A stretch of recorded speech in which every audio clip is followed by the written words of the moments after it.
The following cast is from the Age of the Ring World Cup, where Poland take on South America. Join my Discord for more info. And now the intros. I'll go first, with my Beaver Warrior!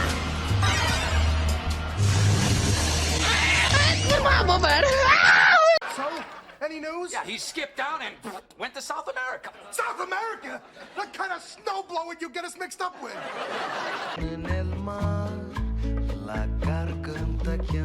Hello everybody, I'm RuudDevil, Age of the Ring cast. This is the Age of the Ring World Cup. This is Game 2 of Poland versus South America. Every round is a best of 3. And this was Game 2. This was a bit of a doozy. And we are on Enid Way. Traditionally, a map I don't like. But yeah, this game was a doozy. In the bottom left is Team Poland. It is Conquistador as Dogodor. It is Hesh as Mordor. And it is Dranza as Gondor. In the top team, it is South America, because we allowed regions. In the top right, it is Matafeanor, all in caps, I don't know why. It is Heracles as Harad. And facing Conquistador, it's another Mordor. And it's Pain, yes. Basically that. Basically Pain. You can join the Discord for updates on when every match starts. And if you check the comments, you can see the standings as well. There's a link to that. I did do that in the last video. I commented everything you needed to know, but there were still people asking how do I do it. So I mean, I can't be more explicit than that. Anyway, early spiders from Conquistador, and yeah, this is a big map. It's very easy to build up eco, but both sides were eager to try and hurt the other side. And yeah, Heracles going with the Horn. The Horn can go into Curse of the Wind Demon, which is good. But it also goes into March to War, which is also very good. So Horn of the Serpent Lord is my preferred tier 1 for Harad, and that's what he's done here. They're just going to hack these orcs to pieces. And let's see what's going on. We've got Lake Town Stark, going to try and creep this Goblin Lair. A bit slower if he's going to stop the creep, but that's okay. He's actually got Eredlewin Traders. I forgot he did this. He made Eredlewin Traders, the crazy bastard. Which... something's missing from these boys. There's something missing. I know their level 2 is potentially really strong. But, I mean, I don't know. I don't know, Chief. There's something missing. They just take way too much damage.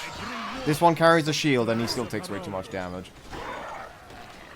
I think he actually procs... I think he actually uses the ability here, which, yeah, he does. So he's going to get resources per kill. It actually affects all units around you, I'm pretty sure. Yeah, nearby allies earn resources per kill, so you can potentially get huge amounts of money. And he used it to kill 2 orcs, and I don't know, there's a 3rd orc there. And then Conquistador comes to ruin the day. Anyway, Hesh is moving up the middle. I'm going to try and hit the slave mill here. And these are the Dunneling Spearmen, which you get from the inn, which are actually a pretty solid unit. If you're playing as Isengard on this map, you can get these Dunneling Spears, and you don't have to make any Wildman Spears at all. Just go full-on regular Wildman, and then just use these boys, because they are better. Although, tell that to those Orc Hunters, because they just mowed them down easily.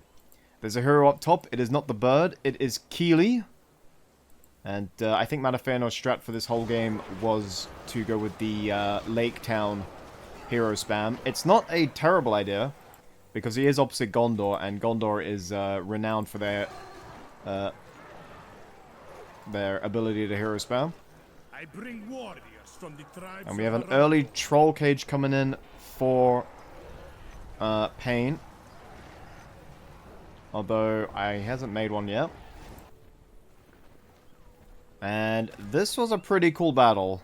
I'm not sure if they intended to fight over this. But, yeah. Heracles goes for the creep money. He's got plenty of spears there.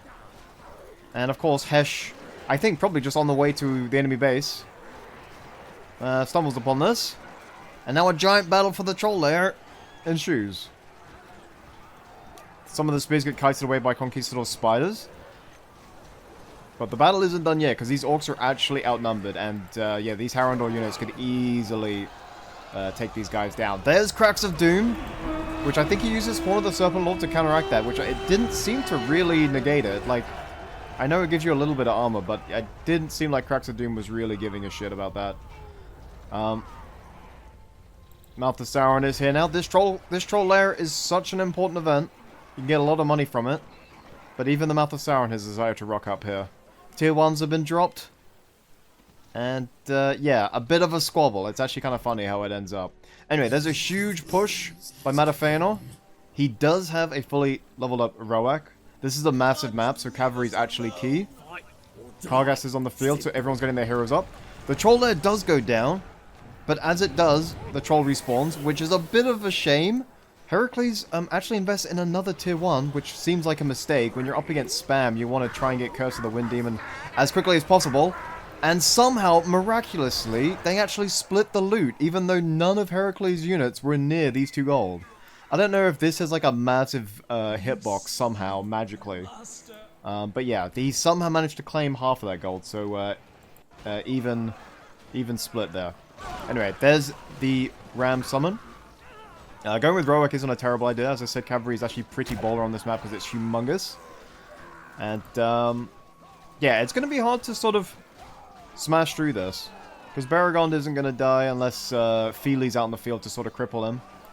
And they're sort of just evenly trading because Keely's going to one-shot everything, Baragond's going to one-shot everything. But unless you get these farms, or, yeah, unless you get those, I don't think you're really going to get anything done. I think you want to just avoid attacking Gondor barracks. You just want to go for the resource buildings. Anyway, Daddy Hesh to the rescue. Obviously, they would have all been communicating, so he would have seen that Dranza was in trouble, and here comes the Nazgul. Anyway, a push from Conquistador. Kargas giving speed to all these undead. Thrain is in there as well. And let's see. Let's see if Kargas can lead these orc miscreants to victory. There's Carnage for the archers in the back. The troll is going to try and sweep through. There's only 1 spearman. And actually does pretty well. I think the orc archers are focusing Kargas. Though Gorbag was in there as well. That's right. He went Shagrat and Gorbag, which is such a cool combo. I never see these 2 together. And I think Kargas... yeah, Gorbag, for some reason, went back. He did the dropkick animation, but I think he moved as he did it, so it didn't fully go off. So, in retrospect, Conquistador is very lucky that Kargas didn't die there. Kargas isn't actually that cheap. He's like 1800. He costs around the same as Faramir. But yeah, we saw the dropkick animation, and the cooldown didn't get used, so... This would have stunned, and Kargas would have definitely died, so... I didn't actually notice that the first time. Anyway... Still, the troll lair is gone, but they're still fighting over the same land. Nazgul Fear goes in. I think the Nazgul actually... No, this isn't where the Nazgul perishes. There goes Cracks of Doom again. It's been like a minute, and it's already back on cooldown. Some Harrowendor Outriders, very good choice. I think Suladan is on the field as well.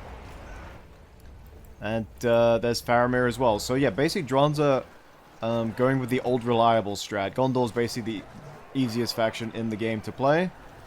All of their units are pretty decent at everything. And as I said, they have a very, very solid hero span. Anyway, Outriders get stuck. 1 cavalry versus all those units was always a terrible idea. Oh, and ZR Rule actually gets sniped. I forgot about that. He goes in deep, gets out. And I think the very last arrow from Baragond manages to snipe that. Man, his health bar went down so quickly.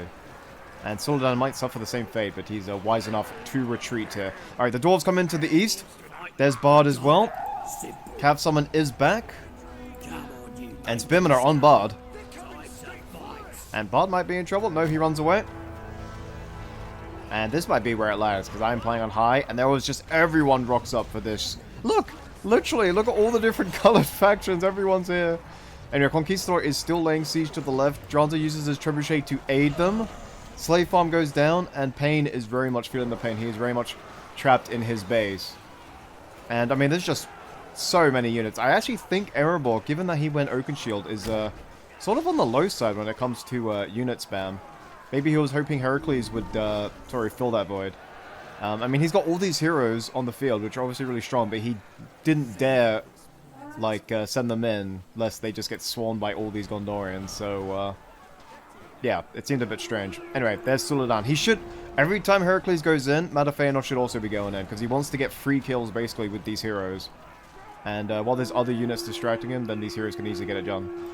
There's Karalambard. You want to get him to level 3 as quickly as possible. There's a lot of heroes coming out, and a lot of them can level up. Feely is only level 1. Early siege from Hesh. I think he wants to end this quickly. And they're sending the goats. And doing some nice damage there. There was no leadership, no armor buff for those fiefdoms. That's why they took so much damage there. Usually sending the goats will sort of be a bit undone by like leadership. And I think that was a heal for Gondor as well, just to heal up the ones that did survive. Level 2 Khara Lumbar. And they're slowly pushing through, but yeah, I think Gondor might have just run out of units. There's a hero coming in. It's Boromir, but yeah, I think this attack might be over. So Conquistador, laying siege to the left. Pain has resorted to Morgul sorcery. There's Necromancer. And his leadership is just going to be so useful here. This was such a high-paced game. I've actually missed quite a lot. Because I did actually cast this with Panic, so I know what happens. And I've actually missed a hell of a lot. It didn't seem like such a fast-paced game. I think because I had a co-caster, so that takes a lot of the pressure off. Anyway, Gothmog is out of the field, so leadership for all these orcs. And Mathasaran, I think he was low level. Oh, he's almost level 3 there. But yeah, here we go. He's got... actually, did he not build a spire? There's the spire. Yeah, he's got the spire. He's got the forward Entmoot.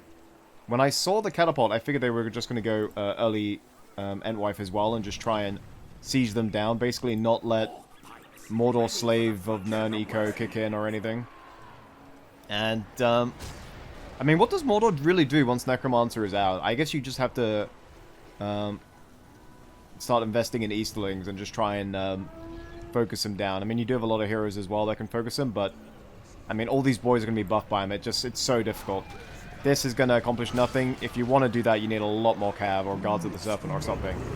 Anyway, here we go. Heracles to the rescue. Suladan is actually exposed. There's Curse of the Wind Demon, which even with the Necromancer buff, I actually killed quite a lot there. Anyway, Ravagers on the front line.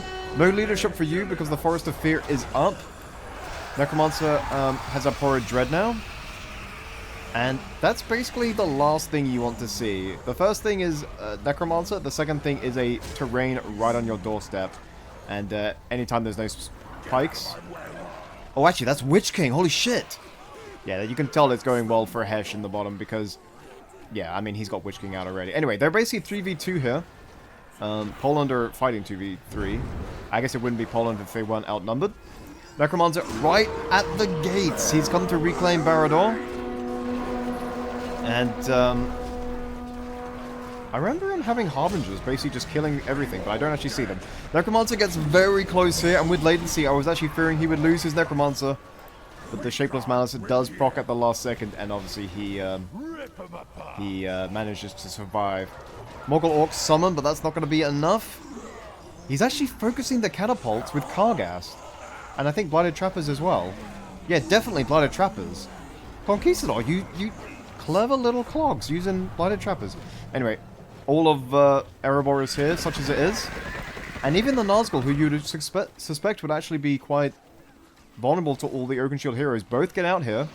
And here are the Harbingers. Okay, here's where the hero kills come in. There's Bard, there's Dwalin, there's Fili and Kili. And also because there are 3 over here. Oh, actually, Nazgul kill for Suladan, but he has to freaking leave. He has to leave now. He has to leave now.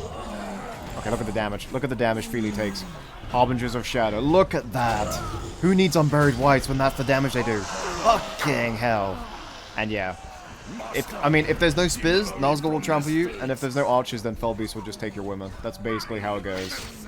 And there's Bard, gets knocked down by Kargas and is dead-zo. That was 3v2. That was the power of Dol Guldur. I mean, I know Mordor was there too, but Dol Guldur, man, just so much fucking value. It's insane.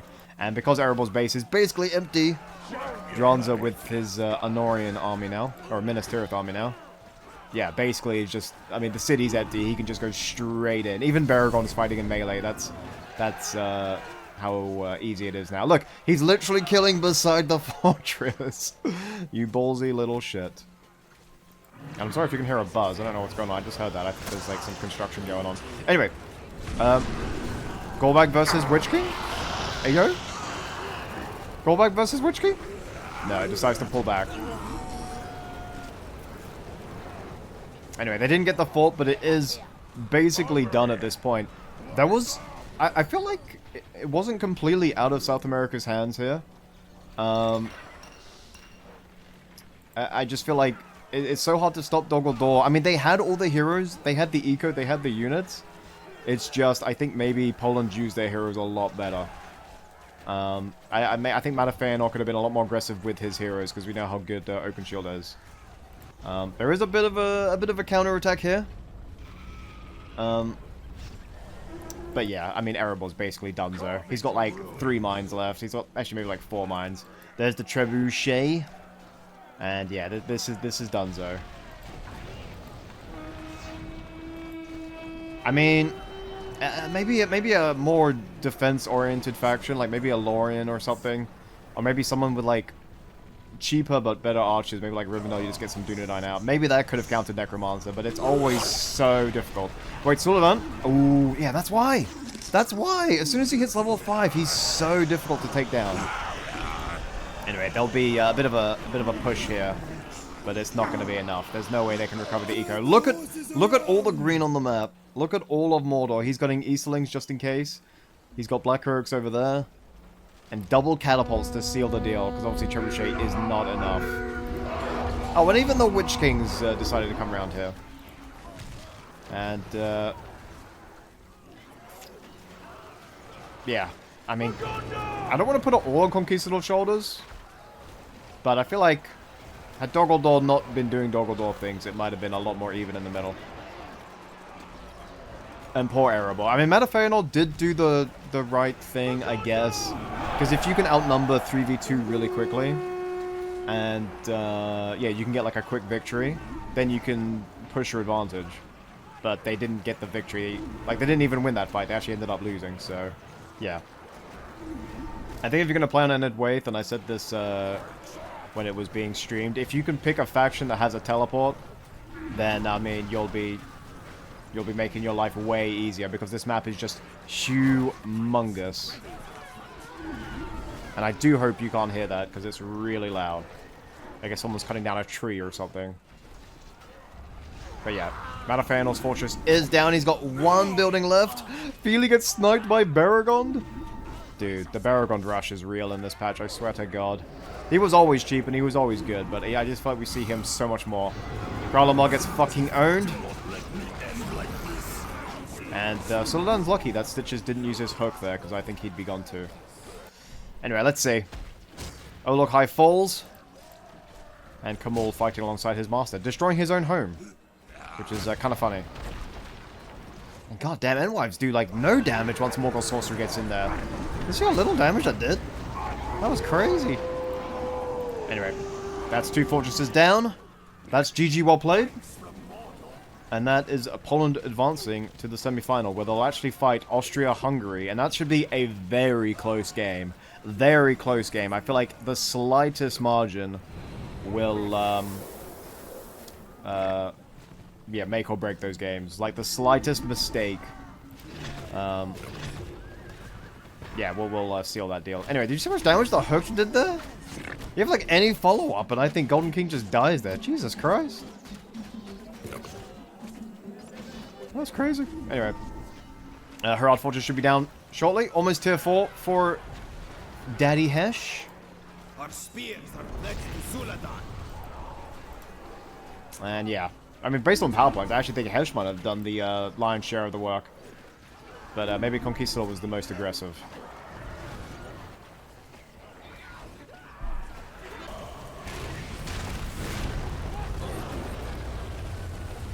And there's the Rain of Fire. Suladan getting nuked by Rain of Fire. Golden King is still fighting, though. Golden King is dead. Yeah. Anyway, be sure to check the description and the comments for more info about the tournament. And I guess we'll see you all next time. Peace out. And once this stronghold goes down, it will be goodbye from me. And by stronghold, I meant troll cage. Once the troll cage goes down, it'll be goodbye from me. There we go. Thank you so much for watching. Peace.